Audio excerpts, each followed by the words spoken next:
Fantasy fanatics, hockey heads, and degenerate gamblers, welcome back to your show, the Locked On Fantasy Hockey Podcast with Steele and Flip. It is Thursday's edition and time for a cornerstone segment of the show. It's a top three countdown, this time taking a look at the fantasy boosts of some guys in new cities. These are the kinds of players that could take you over the top, people. It's time to get that paper. Let's get it. You're Locked On Fantasy Hockey, your daily podcast on fantasy hockey. Part of the Locked On Podcast Network, your team every day.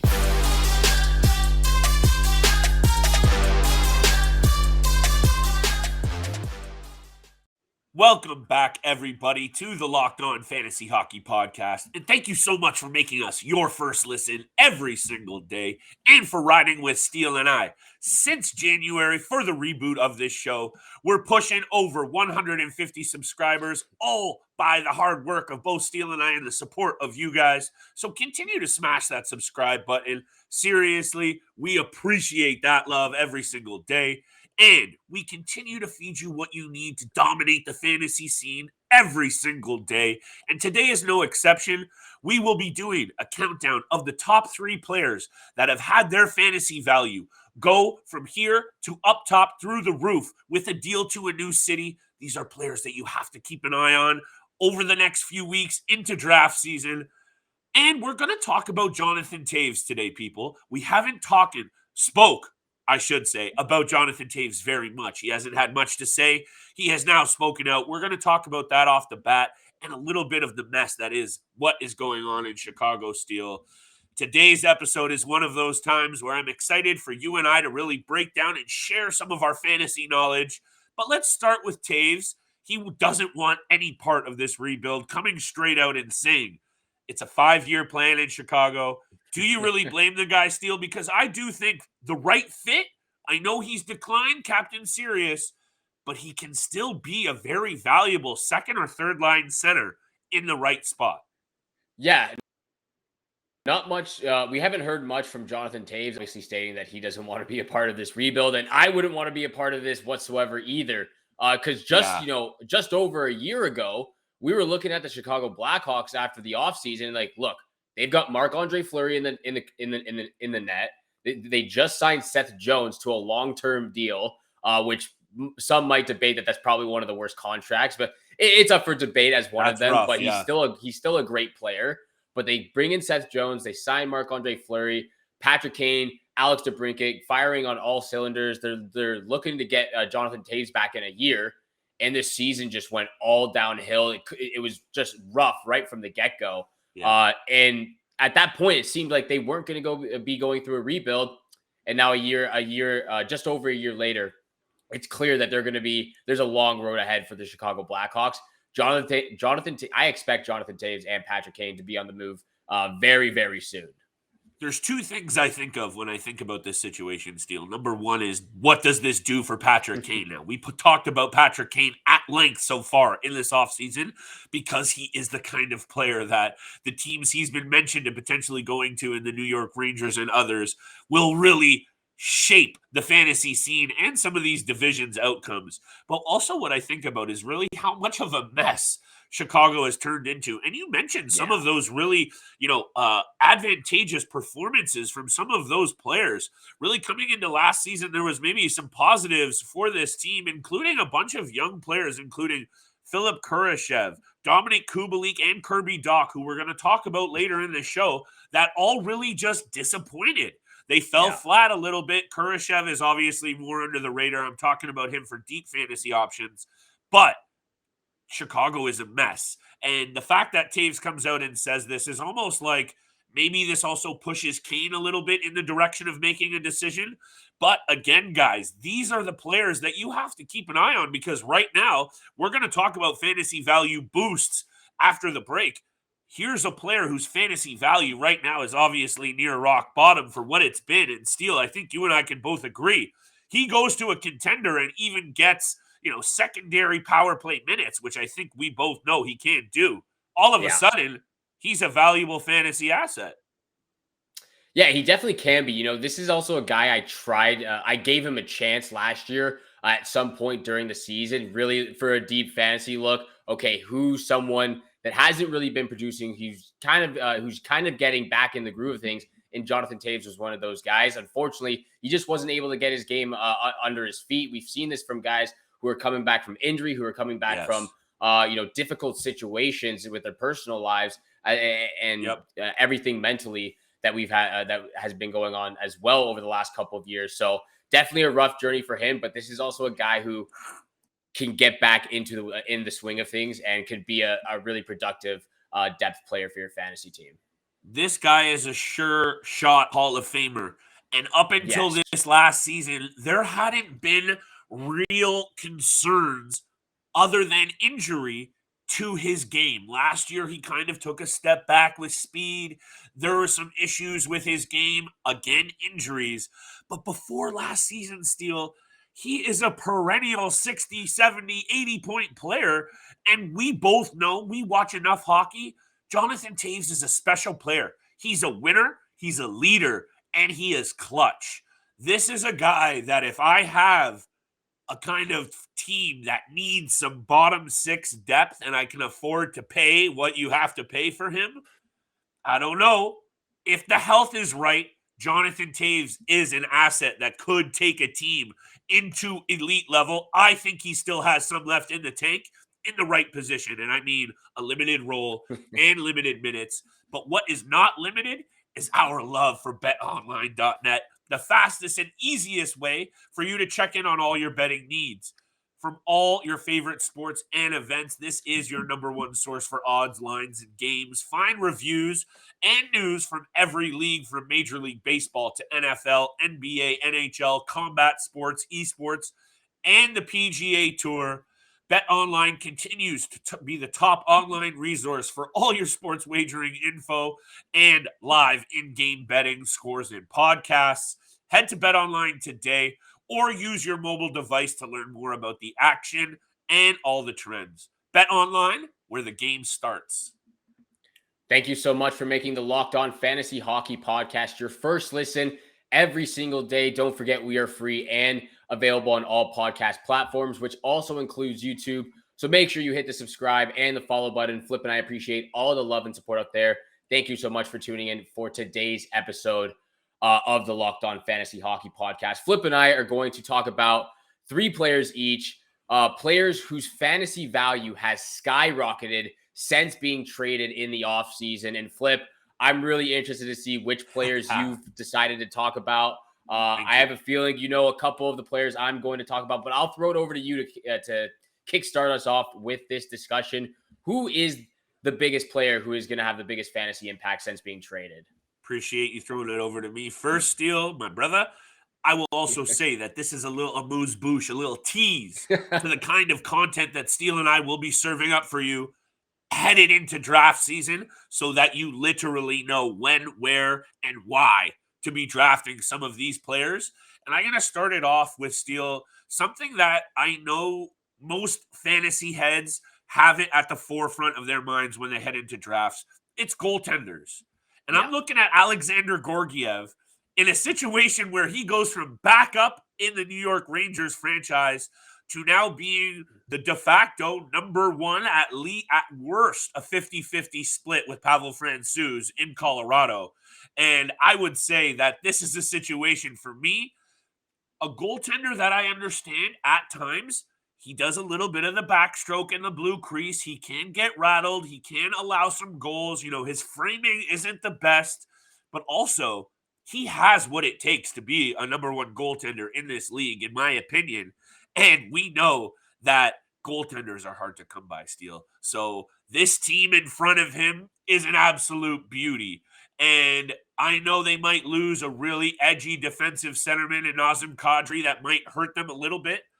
But I'm telling you, people, you want to go out there and take a look at Alexander Gorgiev as a top option for your team. And I don't mean top round option. I'm talking about deeper rounds. If you miss out on some of those top guys, this is an option that might salvage you a little bit. And I'll leave it to this for this, Steele. 15, 10, and 2 last year with 2 shutouts and only 33 games. poor goals against average, which is sometimes a reflection of the team in front of him, I say keep your eyes on Alexander Gorgiev.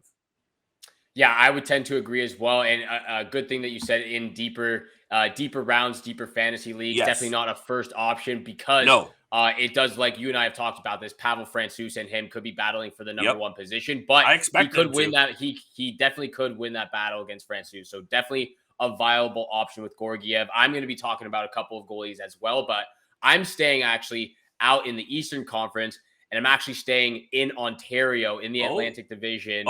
And my first guy who I think's fantasy value has skyrocketed and whose fantasy value to me was at a very good point and in prime position last year, and that's Alex DeBrincat of the Ottawa Senators, 24 years old, coming off 41 goals, 78 points this last season. We know that he can put up 40 goals because he's done it multiple times now. And I said this, like I said before, he's a second round fantasy pick in any league. I actually picked him in the second round last year, 25th overall, which I think for me was an absolute steal. He was absolutely fantastic last year, and that's with only playing with Patrick Kane pretty much and Seth Jones on the back end after a very poor year for the Chicago Blackhawks. And now he has this huge arsenal of players around him: Tim Stützle, Claude Giroux, Brady Tkachuk, Drake Batherson, Josh Norris, all these guys who are in the top six on the power play, shorthanded. He's going to have a ton of fun in Ottawa, and I think his fantasy value remains high in the second round as a fantasy pick. I agree with you 100%. I think everything that's happened in the offseason for the Ottawa Senators, Steele, you know this. I loved me some Ottawa Senators action last year, and now look at me. They made me look real good with the moves that they've made because now all of a sudden I've invested in Drake Batherson, have him in 3 leagues. I've invested in Brady Tkachuk. I've invested in some of these players with my own time and money. So now that they've had these pieces inserted, I'm all kinds of excited. I hope that they live up to the hype, though, Steele, because you and I and our listeners are not the only ones listening to these and watching these moves. You know, the Atlantic Division is on notice for a bunch of reasons, including Cam Talbot's addition in the cage. Yes, sir. Eyes will be back on Ottawa. And I'm glad that you've brought up the Ottawa Senators, my friend. And if you don't mind, I'll take it from here for my next guy. Yeah, of course. Thank you, sir. It's Connor Brown. And look, 10 goals and 29 assists last year, I get it. Doesn't jump off the page. But maybe it should after he dealt with a couple of serious injuries and still came back and produced.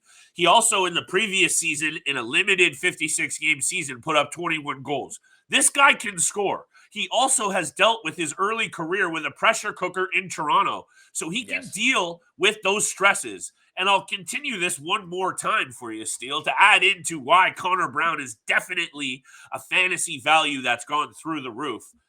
Projections in the offseason don't mean much unless you take a deeper look and really have a look at what's going on in Washington, where Connor Brown now finds himself. That right side in Washington is a little bit soft, and other than TJ Oshie, Connor Brown is for sure their best option. And if you're talking about Alex Ovechkin, Evgeny Kuznetsov on the top line, 2 guys who we know are losing in a bit of foot speed, you need Connor Brown's speed on that top line. And maybe I'm selling it for you, Steele, but if Connor Brown gets any mix in that top 6 in Washington, he is a player that I will be taking in a bunch of different formats. Again, you don't want to jump on him too early, but these are the players. If you get at the right time, I'm thinking maybe 5th, 6th round, maybe 7th round, you can really get some good offensive output from some of these guys. Don't sleep on Connor Brown. I think his value skyrockets at least 4 or 5 rounds just by playing on the top line with Alex Ovechkin and Kuznetsov alone. Because, obviously with the injuries he dealt with last year, he was still playing with some young guys. They were getting the chemistry going amongst themselves. He comes back from injury. He's still producing, but now he's playing with Alex Ovechkin and Evgeny Kuznetsov, who can really help his game as well. And like I said, I think his value jumps at least 4 rounds for fantasy, at least in the 7th or 8th round, because he's that type of player when he's healthy. But I'm going to reel it back real quick. I'm going to continue talking about the Ottawa Senators and a guy who you just mentioned, Cam Talbot. I think his fantasy value skyrocket. Just sky's the limit for this guy, especially with the situation he just got out of with the Minnesota Wild. For me, I know at this point, I think everyone knows how I feel about Cam Talbot. I think he's an underrated and underappreciated goalie in the NHL right now, coming off a 32-12-4 record last season with the Minnesota Wild. It would have been a very, very tough situation for him as well as fantasy owners if he remained with the Minnesota Wild, because he most likely would have been getting 50% of the starts with Marc-Andre Fleury, but you're battling against Marc-Andre Fleury, a guy who's one of the best goalies to ever play the game. Yes. And you're most likely not even going to get 50% of the starts. You're going to get, 40, maybe 35. And that really does hurt his value because he's a great goaltender. And now that he's getting this opportunity with Ottawa being the starting goaltender, he has Forsberg to depend on to back him up. But this is his crease right now. His fantasy value skyrockets. As, like you said, goalies are a hot commodity in fantasy leagues. Definitely, Steele. And you really do have to, as much as I preach research, planning, digging in the trenches, there is obviously, this is betting and gambling as well, people. There is a huge element of luck. You have to get lucky with your goaltender's health. You have to get lucky with the goaltending situation. Here is an advantageous one, though, for Cam Talbot, who, in my opinion, and I've talked about Anton Forsberg as a decent backup option in deeper leagues. That's Cam Talbot's crease. He's proved it over the last 2 seasons. That's why he wanted out of Minnesota. And we know this for a fact, Steele. He wasn't up for a 50-50 split. So he's not coming over to Ottawa for a 60-40 split either. This is a guy who I expect to be playing at least 60 to 65 games, in my opinion, if he's healthy. Which I expect him to be. But I'm glad you brought up Talbot, because I think we would have both been remiss to not highlight some goalies for our listeners out there to really go after. And I think both of the guys that we spoke about are guys to have an eye on. And look, take us away to the break, though, Steele, because I want to talk about 2 more guys very quickly. And because I'm telling you, I'm all kinds of fired up for draft season. And I know you and I are ready to go this year more than we ever have been. And that means for all the listeners out there, some beauty picks, some good strategy, and some sleeper moves that will make you the talk of your fantasy leagues. So keep it tapped right here to your source for fantasy news. Yeah, and thank you so much for making the Locked On Fantasy Hockey Podcast your first listen every single day. Don't forget, we are free and available on all podcast platforms, which also includes YouTube. So please make sure you hit the subscribe and the follow button. And thank you so much for tuning in for today's episode of the Locked On Fantasy Hockey Podcast. And Flip, I know you got 2 more guys you want to talk about. I'll throw it over to you to talk about the first guy. Yeah, I'm going to keep this first one very quick because I think it's pretty obvious. Brent Burns going to the Carolina Hurricanes after the last few seasons that the San Jose Sharks have put up overall. I understand that he still had 10 goals and 44 assists last year, but what do you think he can do on a team that plays a tight defensive game, that a top 4 that includes Brett Pesce, Jacob Slavin, and Brady Skye? These players were really going to be the kinds of D-men that he needs around him to be able to do his thing and play his game. Brent Burns has had to take way too much of the load in San Jose and still put up a ton of goals and points. Let's just throw this out there very quick, Steele. 172 goals and 422 assists for 594 points as a D-man. This guy was a former forward, and the fact that he could come back to the blue line and still do that kind of thing, Norris winner. The Carolina Hurricanes knocked it out of the park with this deal, in my opinion, Steele.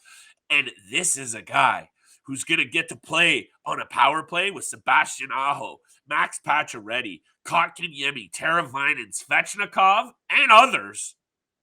I have a good feeling about Brent Burns next season, Steele, and I'll leave it to you at this. 54 points for him last year. If I'm looking at some betting sites, I'm going to take the over on his total points because I could see it being north of 65 next season. Look, this is what Carolina has done over the last couple of seasons. They go with Dougie Hamilton, Tony DeAngelo, now Brent Burns, a right shot defenseman who can really move the puck and elevate their blue line. Because, like you said, guys like Pesci and Slavin, especially Slavin, who's probably a top 7 defenseman in the league right now. Yes. They're holding it down. They're holding the fort down in the defensive zone, and Brent Burns can help as well. But he is really he can really bring it offensively and help guys like Svechnikov and Aho, and especially in the playoff times when they need to get their offense going, he can work the blue line and really help them facilitate that. So I love the signing for the Carolina Hurricanes as well. But once again, I'm going to reel it back. I'm staying out east. I'm staying in the Atlantic Division, and I'm staying in Ontario. But talking about the Toronto Maple Leafs now. Here we go. And that was the trade for Matt Murray. And obviously, I was not a fan of this trade. I'm still not a fan of this trade.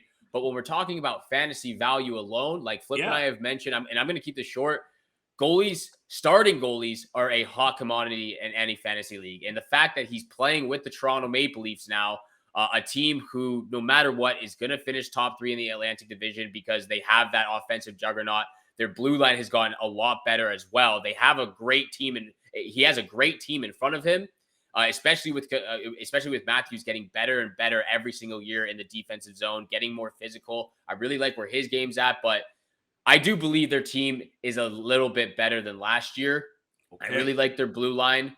Okay. It's just a question mark with Matt Murray right now, but he is the starting goaltender, so his fantasy value is going to go up. A lot to like about the left side in Toronto if they can stay healthy. Morgan Rielly, Jake Muzzin, Mark Giordano. If you want to poke holes in the injuries for Muzzin and the age for Giordano, which he could be 50 or 60 if you ask me. But defensively, the left side is bringing it in Toronto. The right side, other than TJ Brody, leaves a lot to be desired, Steele. But pure fantasy-wise, Matt Murray has been the talk of so many circles. You know me, Steele. I go out there and I like to flap my gums. People come at me with questions all the time about fantasy hockey. Flip, saw the show this week. Flip, what are we doing? Who am I taking? What do you think about this and that? And more people have asked me about Matt Murray than any other player this offseason. Yes, it's the Toronto Maple Leafs starting goalie. Yes, it is fantasy talk, and we know we need goalies. But it's because there is something about this player, Steele, that if he can stay healthy, you said it, the Toronto Maple Leafs are going to get theirs. Yeah. We know what they can do in the regular season, and we're not going down this freaking path about the team. But what you said about Matt Murray is true. There's an intriguing side to his fantasy value, and for sure, he's playing behind a much better defensive group and a much more experienced group. Say what you will about the playoffs now that he's in Toronto. So those are clear facts, and I'm with you.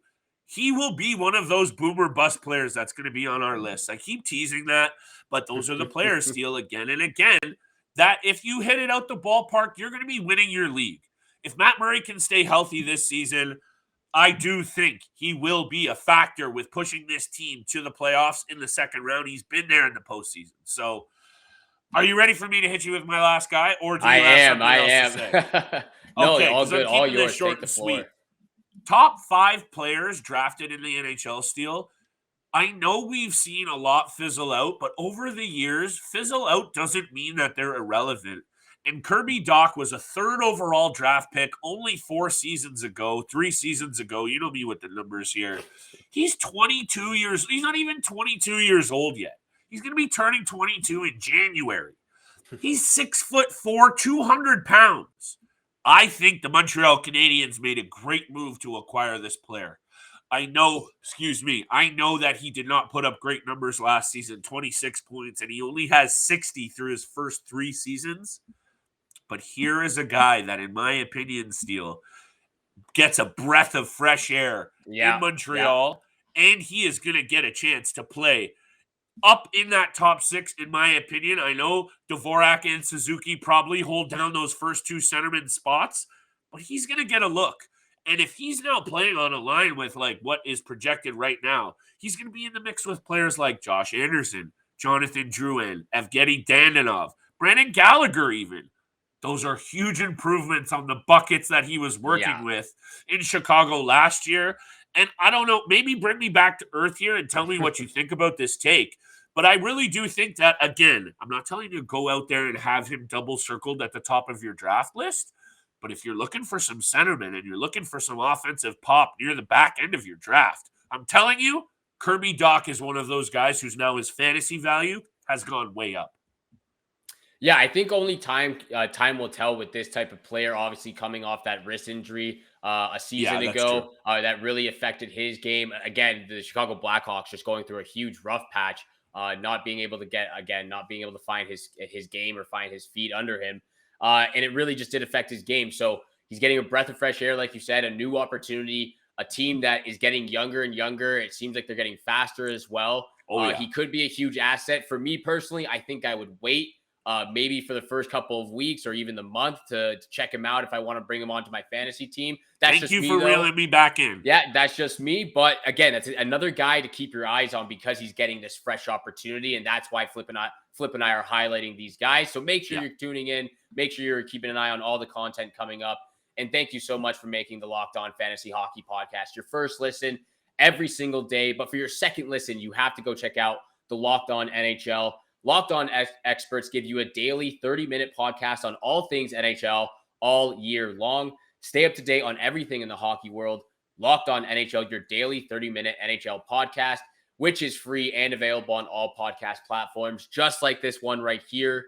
So make sure you hit the subscribe, hit the follow button, get all the latest episodes of the Locked On Fantasy Hockey Podcast, Monday through Friday, 7 o'clock in the morning Eastern Time. Thank you so much for tuning in for today's episode with Flip and I. Have a great day. Good luck with all your bets out there, and we shall see you back here again tomorrow. Peace.